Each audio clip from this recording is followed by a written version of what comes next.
Bienvenue sur FR Daily News. Notre actualité d'aujourd'hui parlera de Demain nous appartient. Spoiler. Épisode 1570. Timothée a rompu avec Elsa et il a décidé d'arrêter les études. Benjamin a rencontré John il y a une dizaine d'années à Paris alors qu'il soignait son fils Bastien. Benjamin a déclaré que John était une personne simple et travailleuse. Benjamin dit qu'il sait que John était en prison. C'est de l'histoire ancienne. Benjamin dit à Aurore que la police va dans la mauvaise direction. Chloé va au marché de Noël. C'est elle qui tient le stand. Chloé aura Nathan comme voisin avec Little Spoon. Chloé rencontre le randonneur Gérald, qui tient également un stand de randonnée pour enfants. Nathan trompe Gérald en lui disant qu'il a trouvé une meilleure position pour lui-même. Gérald fait fuir les clients avec son sifflet à oiseaux.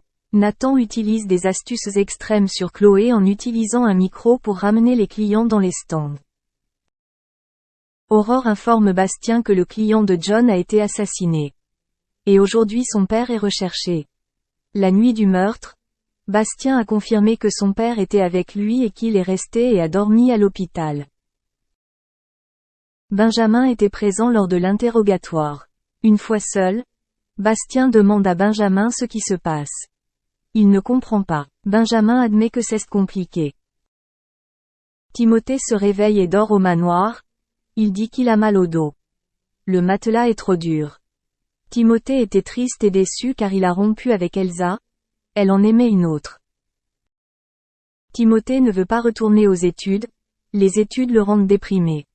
Victor pense qu'il doit prendre le temps d'y réfléchir car c'est dommage. Il est trop intelligent.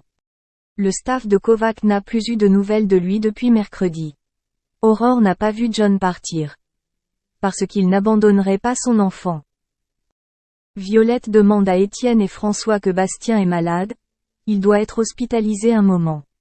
Violette décide d'aller le voir à l'hôpital.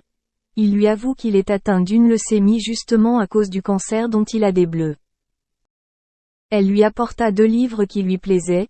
Ils décidèrent de commencer à lire chacun d'eux ensemble. Victor a accepté l'offre de Philippine pour une propriété avec un magnifique loft. Adam marche dans la rue en prenant des photos d'oiseaux. Mais il tombe sur John Kovac, qui brise la portière d'une voiture pour la voler.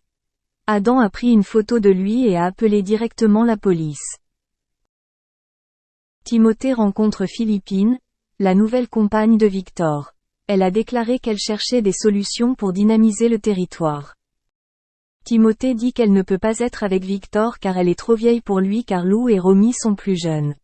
Philippine lui a dit que sa relation avec Victor était très professionnelle. Chloé a vraiment apprécié sa première journée au marché de Noël. Elle a vraiment ouvert une nouvelle page sur le système éducatif du pays. Elle aime interagir avec les clients.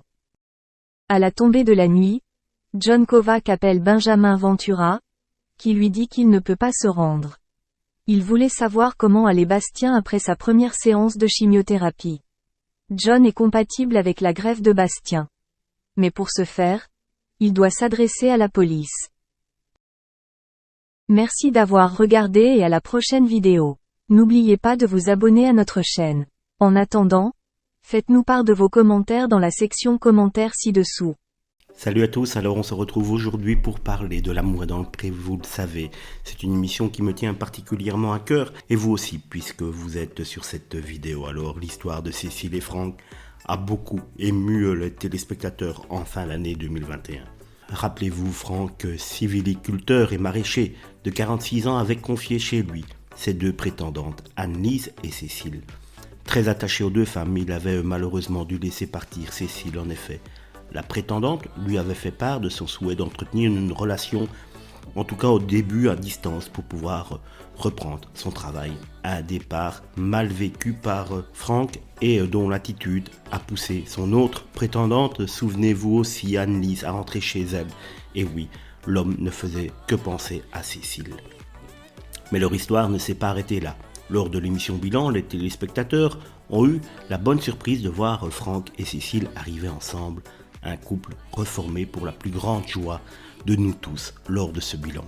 Karine avait alors malheureusement annoncé quelques jours après que le couple n'était plus ensemble. Cécile avait partagé la raison de cette rupture sur ses réseaux sociaux. Elle a écrit « Ce ne sont ni la distance, ni le manque de patience, ni mes enfants, ni Oregon qui sont responsables de ce triste final. » Elle a expliqué « Notre couple n'était tout simplement pas assez fort pour supporter la diffusion. Du coup, le poids des mots et des images a pesé et a soufflé la flamme naissante. » La version de Franck était, quant à elle, complètement différente. Il a écrit sur Instagram « Malgré mes tentatives, pour nous réconcilier, un de tes fils refuse que je puisse t'aimer, alors que je lui offrais si